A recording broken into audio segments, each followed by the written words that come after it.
धर्म का अंतिम रण धर्म क्षेत्र।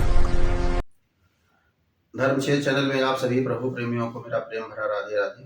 बंधुओं, पिछले खंडकाव्य में मैंने सुनाया था कि पार्थ ने सम्मोहन बाण से सबको सुला दिया, केवल भीष्म पितामह को छोड़ करके। उसके आगे का प्रसंग सुनिएगा जरा कि अर्जुन किस प्रकार विजय पाते हैं। कि पार्थ बोले कुमार सुनो, अब कोई जगाए बिना नहीं जागे। हे उत्तर, अब ये इस प्रकार सो गए हैं, बिना जगाए ये जागने वाले नहीं हैं। और मेरी बात ध्यान से सुनिएगा। जब हम युद्ध पे आ रहे थे तो उत्तरा ने, आपकी बहन जो उत्तरा है, उत्तरा ने क्या बोला था कि उनके वो जो महायोद्धा हैं कौरवों की तरफ से, उनके वस्त्र ले आना, उनके वस्त्रों को लेकर के मैं गुड़िया बनाऊंगी, गुड़िया गुड्डा बनाऊंगी और उनसे खेलूंगी। चलते समय मुझसे कहा था कि गुरुजी वस्त्र ले आना। अब हमें अपनी शिष्या का भी मान रखना है, इसलिए है पारत, ये सब बिना जगाए जागेंगे नहीं। ध्यान से सुनो जो मैं कह रहा हूं। कि पारथ बोले कुमार सुनो, अब कोई जगाए बिना नहीं जागे। और द्रोण कृपा दुर्योधन के सब वस्त्र में पागे सुवर्ण के धागे। और द्रोण कृपा दुर्योधन के सब वस्त्र में पागे सुवर्ण के धागे। और जाए उतारो तनीन कायब सोवत है मद मस्त अभागे। और जाए उतारो तनीन का अब सोवत है मद मस्त अभागे। और उत्तर राजकुमार हंसे फिर वीरन वस्त्र उतारन लागे। उत्तर राजकुमार हंसे फिर वीरन वस्त्र उतारन लागे। पार्थ ने कहा कि जाइए और द्रोणाचार्य समेत इन सब के, बट इनके वस्त्र न उतारिएगा, भीष्म पितामह के और द्रोणाचार्य के, कृपाचार्य के, इनके वस्त्र न उतारिएगा। बाकी जितने वस्त्र हैं सबके वस्त्र लेकर के चले आना, सबके वस्त्र लेकर के चले आना और ये उत्तरा को हम भेंट करेंगे। यहां पर एक प्रश्न मेरे मन में आता है कि वही अर्जुन विराट युद्ध में अकेले सबको परास्त कर देता है, और वही अर्जुन जब कौरव युद्ध में पहुंचता है, कुरुक्षेत्र में पहुंचता है, उन्हीं लोगों को देख करके उसके अंदर ममता जाग उठती है। वो चाहे शत्रु पक्ष के हों और चाहे अपने पक्ष के हों, दोनों में समानता उसे दिखती है। और भगवान कृष्ण से अर्जुन कहता है कि इनको मार करके मैं राज्य लेकर के भी क्या करूंगा। उसके अंदर मोह व्याप्त हो जाता है। वही अर्जुन यहां अकेले सबको मारने में सक्षम था, लेकिन यहां प्रश्न उठता है कि यहां क्यों नहीं, यहां उसके अंदर मोह क्यों उत्पन्न नहीं हुआ और कृष्ण के सामने मोह उत्पन्न क्यों हो जाता है। इसका मतलब ये हम निकाल सकते हैं कि यहां पर इन्होंने कौरवों को इसलिए नहीं मारा क्योंकि कृष्ण की आज्ञा नहीं थी, क्योंकि अर्जुन के लिए कृष्ण ही सब कुछ है, धर्मो रक्षते रक्षिता। और वहां पहुंचते हैं तो वहां मोह माया ममता इसलिए दर्शाते हैं क्योंकि कृष्ण का कृष्णत्व देखने को मिले। भगवान कृष्ण के मुख से मानो गीता ज्ञान समाज को देना चाह रहे हैं अर्जुन, इसलिए वहां मोह रूपी संशय उत्पन्न करते हैं। और बंधुओं, मैं बताना चाहूंगा कि जितनी कथा व्यास जी ने या जितने महापुरुषों ने हमको दिया है, ये सब बिना संशय के आगे बढ़ी नहीं, बिना संशय के। हम बात करते हैं रामचरितमानस की, राम कथा की, तो इधर भरद्वाज जी को संशय होता है और याज्ञवल्क्य जी से कहते हैं कि प्रभु ये राम कौन है? राम कवन मैं पूछाऊं तो ही, अब कहिए बुझाए कृपा निधि मोहि। हे कृपा सिंधु सागर, कृपा के सागर, मुझे समझा करके कहिएगा कि राम कौन है। उधर भोलेनाथ से माँ भवानी पार्वती पूछती हैं, और जब वो संशय करती हैं तब भोलेनाथ जी के मुख से, भगवान भोलेनाथ के मुख से राम कथा निकलती है। ऐसा संशय किन्ह भवानी, महादेव तब कथा बखानी। तब महादेव जी कथा समाज को देते हैं। अगर वो संशय न बताती अपना तो महादेव जी के मुख से शायद कथा ना निकलती।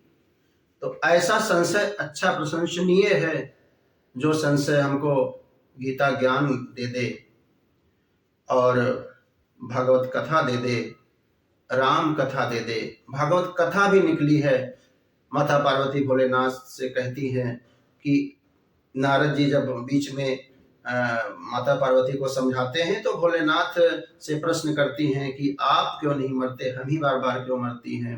भोलेनाथ जी उसमें भागवत कथा के बारे में बताते हैं कि मेरे पास ये कथा है, अमर चित्र कथा है। तो बिना संशय के हमको ये अनमोल रत्न जीवन जीने वाली हमारे महाकाव्य जीवन देने वाले ये सब ना मिलते। ऐसा ही संशय अर्जुन ने किया और मानव भगवान के मुख से गीता ज्ञान निकलवाना चाहते हो। भगवान समझाते हैं, कर्मण्येव अधिकारस्ते मा फलेषु कदाचन, मा कर्म फल हेतुर्भूर्मा ते संगोऽस्तु कर्मणि, नैनं छिन्दन्ति शस्त्राणि नैनं दहति पावका, न चैनं क्लेदन्ति त्यापो न शोषयति मारुतः, योगस्था कुर कर्माणि संगम त्यक्त्वा धनंजय, सिद्ध सिद्धयो समो भूत्वा समत्वं योगे उच्यते, समत्वे योग उच्यते। ये कह करके भगवान अर्जुन को ज्ञान देते हैं, जिसका हिंदी अनुवाद जरा दर्शन करिएगा कि दृष्टा दर्शन दृष्ट में हुआ ही ज्ञाता ज्ञान, सब ही उसका रूप है सब ही एक समान। आत्मा के बारे में भगवान बोल रहे हैं कि जिसको तुम जिंदा समझ रहे हो वो मरे हुए हैं। आत्मा को कोई न तो मार सकता है, कट सकता नहीं अस्त्र से वह, इस आत्मा को अस्त्र से काटा नहीं जा सकता, अग्नि में जलाया नहीं जा सकता, पवन देव इसको उड़ा नहीं सकते, वर्षा बहा नहीं सकती।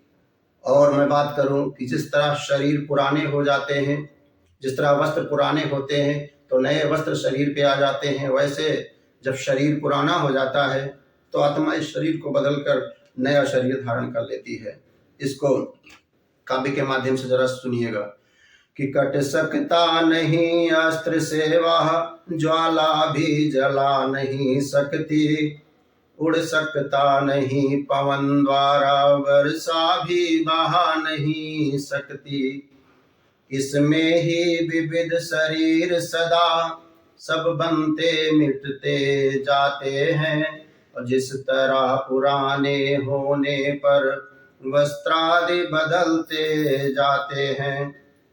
और सुनो अर्जुन, उत्पत्ति मरण सब कल्पित है, इसका है इसमें लेस नहीं, आनंद रूप वह स्वयं सदा, उसका है इसमें क्लेश नहीं।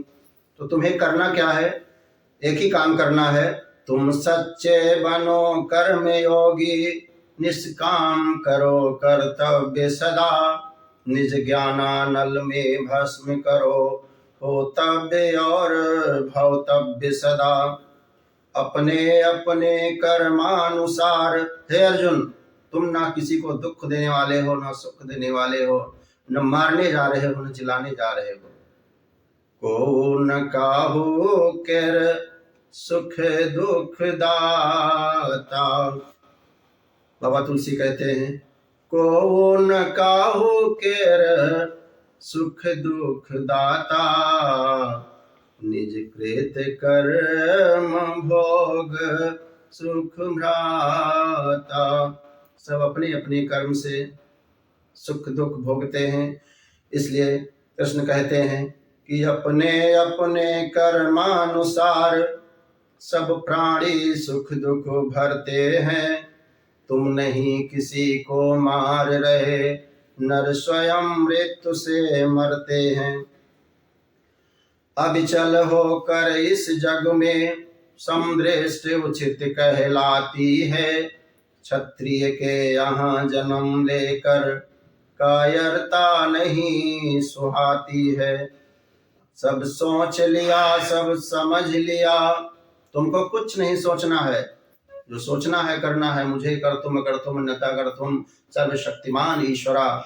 इसलिए सब सोच लिया, सब समझ लिया, अब मन में न डरो अर्जुन। आचार्य आदि का ध्यान छोड़ अपना कर्तव्य करो अर्जुन। आदि भगवान ने गीता का ज्ञान दिया।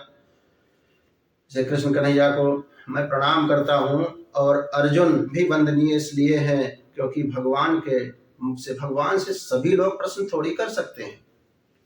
एक स्टूडेंट विद्यार्थी अपने शिक्षक से प्रश्न करते हुए कांप जाता है। गुरु से प्रश्न करने के लिए स्टडी करना पड़ता है, अध्ययन। साधारण व्यक्ति गुरु से प्रश्न नहीं कर सकता। और फिर वो जगत गुरु से, कृष्णम वंदे जगत गुरु। कृष्णाय वासुदेवाय हरे परमात्मने प्रणतः क्लेशनाशाय गोविंदाय नमो नमः। वासुदेव सुतं देवं कंसचारूढमर्दनम् देवकी परमानंदम कृष्णम वंदे जगद्गुरुम। जो जगत का गुरु है उससे साधारण व्यक्ति प्रश्न नहीं कर सकता। अर्जुन जैसा भक्त ही प्रश्न कर सकता है। तो इसका मैंने यही आशय लिया कि विराट युद्ध में अकेले लड़के सबको परास्त कर दिए और वही योद्धा कुरुक्षेत्र में मिले और वहां देख करके इनके अंदर जो है मोह व्याप्त हो जाता है। और बाबा तुलसी कहते हैं मोह के बारे में क्या, कि मोह सकल व्याधिन कर मूला। सारे कष्ट का कारण मोह है। मोह अंधकार अज्ञान। मोह सकल व्याधिन कर मूला, अतिन्हते पुनि उपजय बहुसूला। और इनसे नाना प्रकार के कष्ट उत्पन्न होते हैं। कौन कौन? काम क्रोध मद लोभ अपारा। काम क्रोध मद लोभ अपारा, क्रोध पीठ तन छाती जारा। इनसे काम क्रोध मद लोभ उत्पन्न होते हैं। और ये सब उत्पन्न किसी खेत में नहीं होते हैं, हृदय रूपी खेत में उत्पन्न होकर के स्वयं को जलाते हैं, स्वयं को जलाते हैं। इसलिए साधक कहता है कि चिंता ज्वाल शरीर जले, जैसे कांच के भट्ठी, हाड़ मास जल जाए रहे पांजर के ठट्ठी। व्यक्ति के अंदर ये समस्त विकार आ जाते हैं, शरीर वैसे ही जलता है जैसे कांच की भट्ठी जलती है। तो इन्हीं वक्तव्य के साथ में अगले प्रसंग को मैं अगले खंड काव्य में सुनाऊंगा। आप सभी को बहुत बहुत मेरा प्रेम भरा राधे राधे। धर्म की यात्रा जारी